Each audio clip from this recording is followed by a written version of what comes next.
Oh my goodness, this rock's loose. This rock is... Welcome to another episode of Toby Stupid Vlog. This is the Ridgeway, which is one of the national trails across the middle of England. Oxford is kind of that way-ish, and Swindon is kind of that way-ish. And this is an old barrow called Shoothammer's Knob. Can I say something about it? Of course you can. Will it be true? Yeah. Cool. Have you tried the new? It's delicious and available in all supermarkets now. Ka-ching!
Steve, you've got a fan club behind you. Do you want some water? No? I'll have some from my bowl, if that's all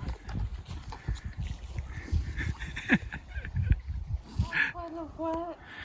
Happy Sunday. We have come up the hill. Denbies wine estate. We haven't been here for a couple of years. It's beautiful because vines, and you can see Box Hill on the other side. It's over there. It's ever so pretty.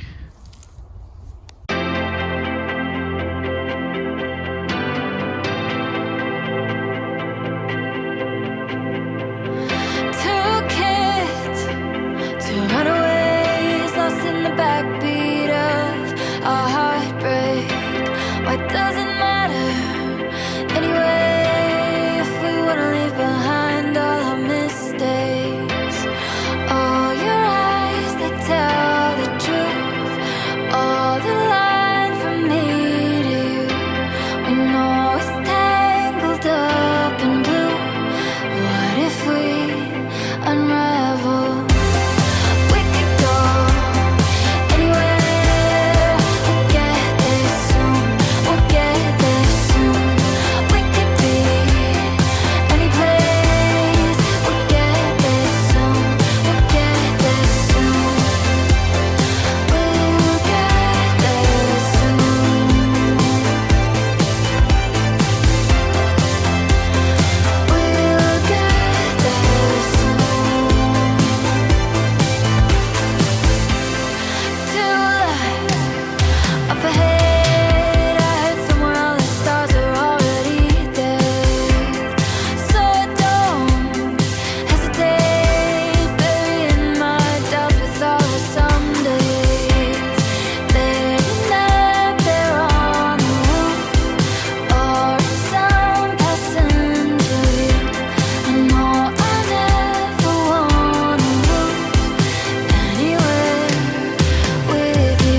any place. We'll get there soon, we'll get there soon. We just had a bit of a secret picnic. Oops, excuse me. Secret picnic amongst the vines. Which was lovely. So secret picnic because they don't really let you picnic at Denbies, and the reason being is they don't want you leaving your litter, which is fair enough. We never do. We always take it with us. But we went and hid right up in the top corner by the trees, up here. Up by that tree on its own. Anyway, I am now returning the picnic bag and blankets to the car, and then I'm going to go back and meet Crystal and Amelia, and we're going to go for a walk around the vines. It's lovely. I really, really like walking around vines in the sunny weather. It's fantastic. It's so relaxing as a place. Find any local vineyard that you can visit and just go for a walk. Listen to the bees and the butterflies and the general tranquility.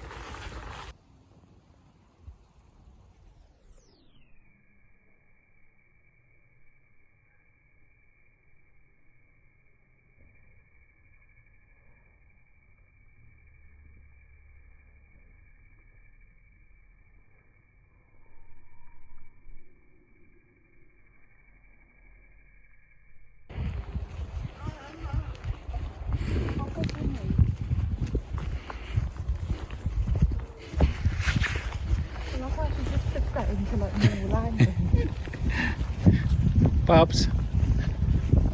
Hey.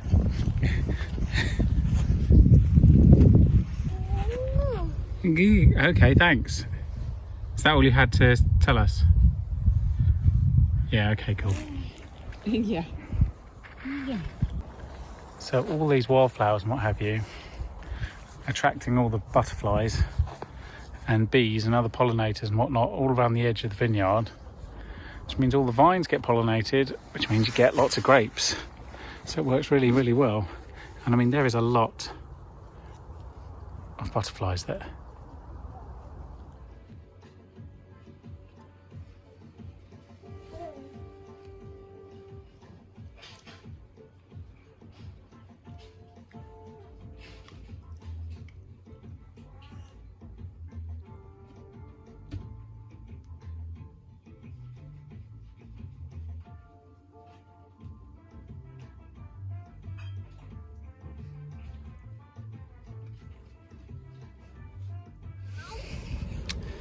This is Hatchlands National Trust near East Clandon.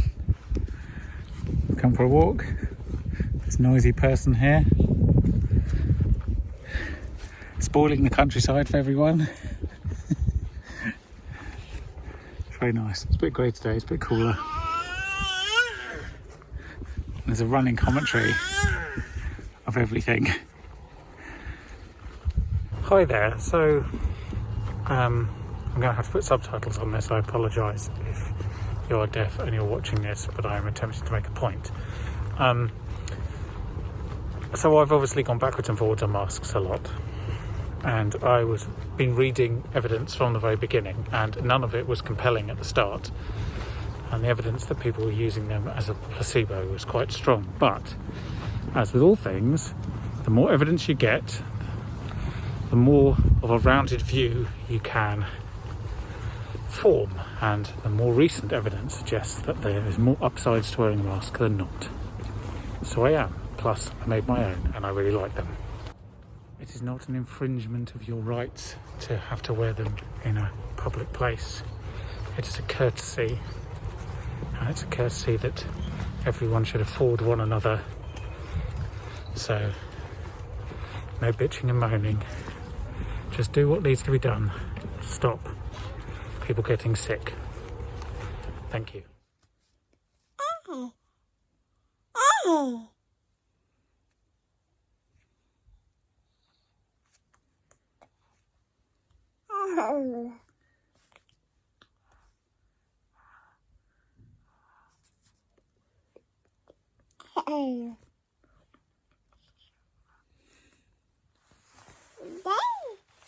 Oh, can I have it? Oh, nom nom nom.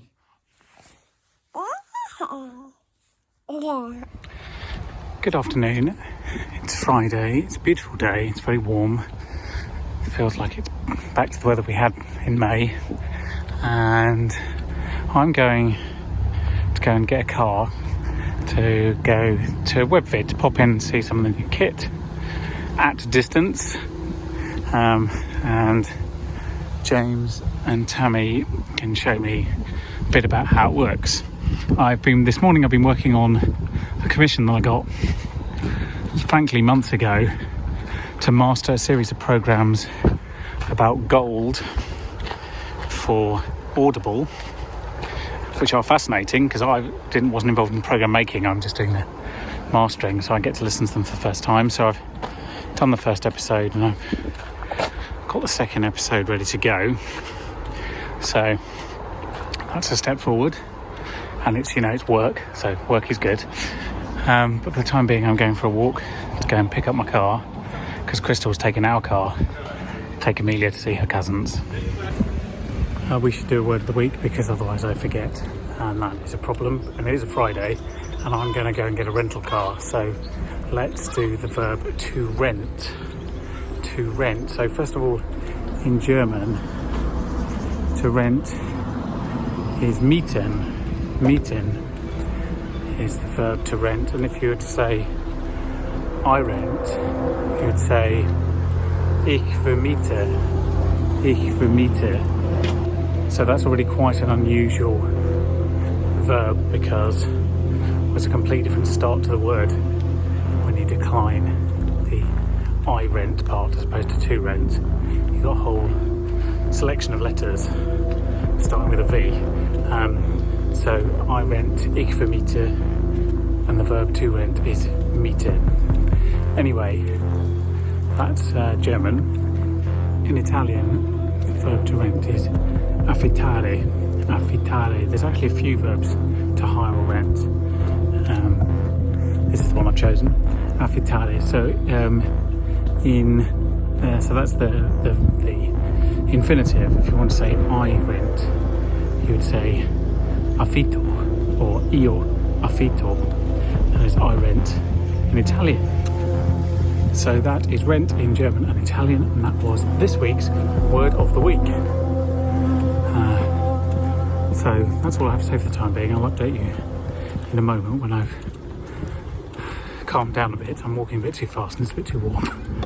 I've remembered what I was going to say. So I've got so used to pushing a buggy or pushchair and pram around in the last 8.5 months that it rewires part of your brain that makes decisions about which way to go, because you always need step-free access.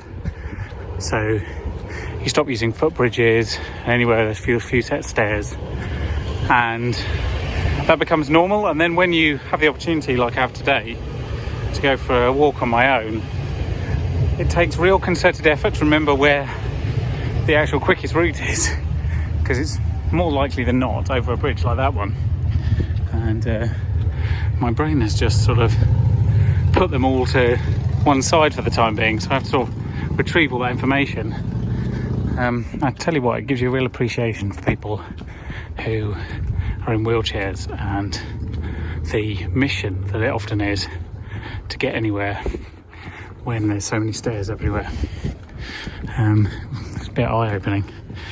So yeah, I'm very lucky today to be able to take a normal straight route up and down stairs and footbridges. It's small things, but it really matters. I have returned to Barnes. That was a nightmare of a journey coming back. Traffic, rush hour on a Friday, not surprising. But anyway, we all learned something there. And that is, I can drive in rush hour traffic, it's just really shit. So I've driven 3 zip cars in the last 10 days. So shall we do a quick review of the cars themselves? So first of all, I drove a Ford Focus from Richmond to Ham. The Ford Focus is shit. Now, I know there's going to be a lot of people complaining and whinging about that, and it's not that the drivability of it is bad or anything, it's just the seating position and the arrangement of the console in front of you. It's all terrible. So that's my review of Focus. I drove an e-Golf this morning. All the VWs are basically the same. I don't mean that in a derogatory sense. It's kind of handy. You've driven one, you've driven them all. E-Golf, great fun. The one I got into was in not great nick, but very easy driving car, very straightforward. For some reason it doesn't have the cruise control like the other VWs. They've moved it, which is not helpful, but still good car. And I just drove a Ford a VW Polo back, and the new Polo looks like the old Golf, so it's very similar to a normal Golf and very easy to drive and quite fun. So overall ratings out of 10: Focus 3, e-Golf 8, Polo 7. There we go, all done. I'm going home now, so thank you very much for watching. I hope you enjoyed, and I hope you'll join me next week, because it is well, Crystal's got the whole week off, so we're going to do some fun things, and it's the last week before we go on holiday. See you then. Toby's